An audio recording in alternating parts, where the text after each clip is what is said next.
right? Jump up on Labor Day Parade, but you gotta learn these dances first. So I really like the kind of information that came up in that panel. Let me invite my last group on stage, Nadia, Dieudonné, and Andrew Clarke of Clarke Productions.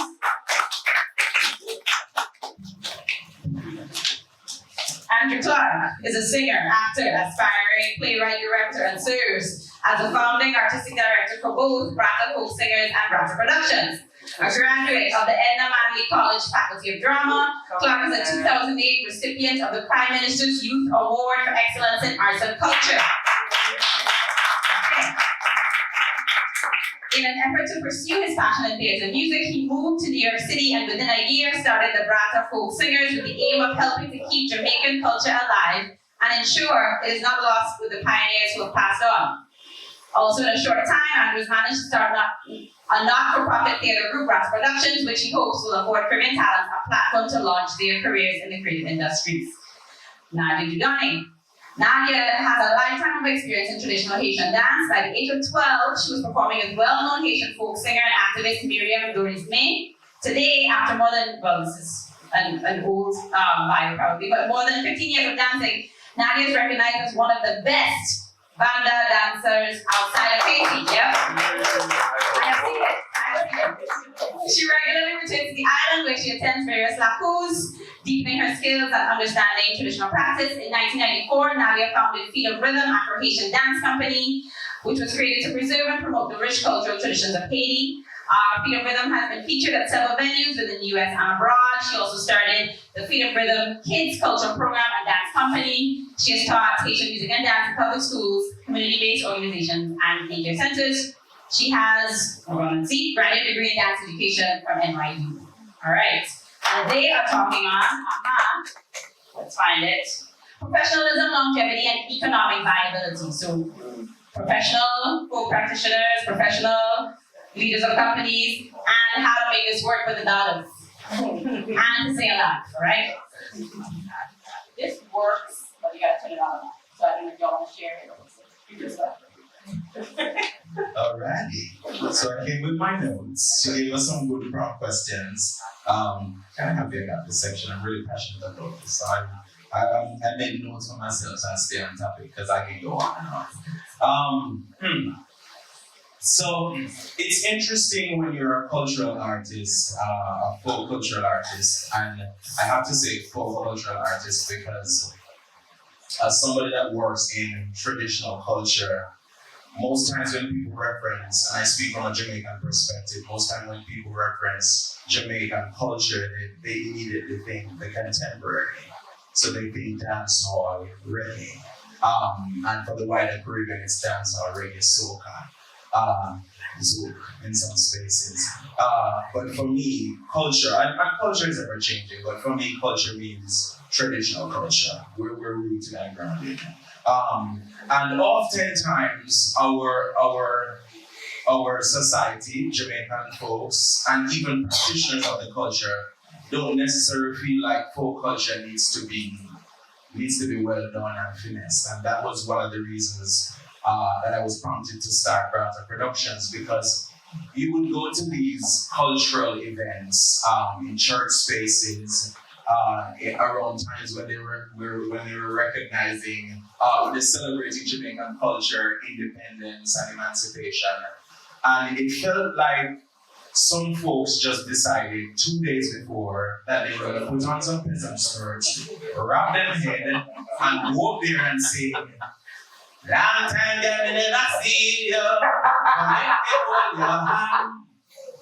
And I would just cringe because as a trained artist and a lover of culture, and it's interesting because I never grew up in the country. I didn't know any of my grandparents. I probably was just born an old soul, but I've always been drawn to traditional culture. And so whenever I see it presented like that, it would really grieve my spirit. And so we have to spend more time finessing and honing and paying homage in positive ways, in professional ways to our culture. Because when other folks present their culture, when folks of Asian descent and Indian descent, when you go to festivals, them turn it up, It's something look good. Like I'm thinking of this thing in Jamaica called Grand Gala. Jamaica is known as the land of many people, out of many one. So at our Grand Gala, we normally showcase the different cultures that represent Jamaica. So the African connection, folk culture, reggae dancehall. There's always an Indian and a Chinese section and an Asian section because there is that part of Jamaican culture that exists. And it always look good. Them come out with them fire dragon something, and they always so much attention to detail. But then when we do it, it's like we just pitch up a little something. And we're not in that at all. So I think as traditional and cultural artists, it's really important that we give the same respect to what we're doing that everyone else does, that we train in what we're doing. And for my singers, one of whom is here tonight, what we go to rehearsals is serious business. You know, somebody alluded to the fact that they don't oftentimes like to pay cultural artists, but I wish I had a graph or a little infomercial to play for people when they call and say they just have $100 for a group of people to come perform and sing. Because I think of the costumes that need to be made. People have to pay taxi fare to come to and from rehearsals, pay toll. And I say, if I'm supposed to ever break this down just for one performance, almost every performance that we do, I require a rehearsal. Whether we've done this 15 times or not, we should still rehearse it. Because, and that's important because folks that oftentimes want to see this don't have very high expectations of culture. Exactly. The bar is already very low. And so I tell my singers, I don't pay to the audience. They don't set the standards for us. You have to set your own standards so they rise up to you. Every time Brass Folk Singers performs, they're supposed to go, wow, all right. Yes, they're serious because we spend time flexing and honing what we do. So man, attention to detail and continuing to hone the craft, I think is so important because that will, I think in theory is gonna cause people to respect what we do a lot more. When they understand that we just never go up there and rock a side to side thing. We spent 2 hours preparing this 15-minute set. That's how serious it is. So I think that's very, very important. In terms of longevity, somebody in the room might have an answer to this. I just pray the ancestors are with us because I think as cultural artists, we oftentimes don't have a support system. We're very much going the road alone. It's a very, very lonely road because what we're doing, I say all the time, it's not sexy. It's not, nothing against reggae and dancehall and soca. The parkway is wonderful, but that sexy and alluring folk culture and peasant blouses and skirts isn't. But it's also a very important part of who we are. Yes. And it's important that we keep that alive because, like Persephone said, they're in the dances that exist in our contemporary spaces. They're all informed by everything that happened before. So one of the examples I think of is a folk form in Jamaica called Viability, which is both song and dance. And there's a dancehall song. Follow the rhythm and take away yourself. Viability. But the kids nowadays don't know that. They don't understand the connection between that. I spent a month in Ghana and I was teaching the grade 3s and 4s some Jamaican ring games. And so I taught, there's this ring game called Manual Road. And Roma Manual Road, Finger Broke Rock Stone. These Ghanaian kids tell me why they might tell me, say, and so the song go, because they have broke, so the song goes, broke them one by one, girl and boy. But they know, broke them one by one, girl and gal, it's okay. So important that we always try to make the connections between the contemporary and where it's from. Remaining authentic and or versus contemporary is a big one for me. Brata turned 10 this year, so did the folk ensemble, and we're at a crossroads because we're trying to balance remaining authentic but also remaining commercially viable. As I said, folk is not sexy, and so you're trying to figure out, okay, so do we keep the peasant gloves and skirts, or do we zhuzh it up a little bit and make it nice and smart and sexy? But then there are the purists among us, folks that are part of, that follow the tradition of like the Jamaican folk singers, which is a group that is 50-some years old, older than Jamaica is an independent nation. And they've kept much of their songs, their sets, their costumes, the very way Dr. Olive Dwayne envisioned it and staged it many, many years ago. And while that is wonderful, I think in some ways we were alienating young people. And my struggle is, gosh, how do you find that balance? Balance with remaining really, really authentic and true to what we're doing, but still trying to attract the young folks. Because the fact is, in actuality, they don't want to see folk songs. They don't want to sing folk songs. It's not exciting. Everybody wants booty pop and stuff. And I mean, I think the battle that we have is really an uphill one, because cable, television, the internet, Facebook, Snapchat, everything, they're being bombarded with this popular, the pop stuff, the contemporary stuff that is more appealing, and unfortunately, folk is not getting the same sort of light, and so we're constantly being pushed further and further back on the burner. We now as cultural artists have to figure out how do we, I don't have the answer to it because it's still a struggle for me. I announced at the 10th anniversary that, you have the answer? God bless you. We announced at the 10th anniversary that Branta Folk Singers may shut down because we're the sort of group that, again, folks call us and they don't want to pay us. And singers and performers and drummers have bills to pay. We're all having to be moving out of New York because we can't afford to live here.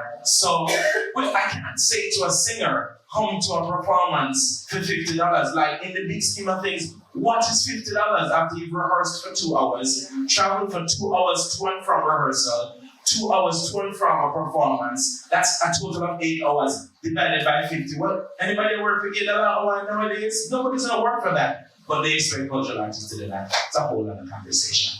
As I said, I can ramble all night. I'm done for right now.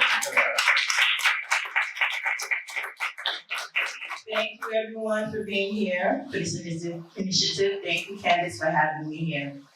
To go back to something very important that Shirley mentioned, and to one of the first questions in terms of professionalism, and to what you were saying in terms of us presenting ourselves in an unprofessional manner.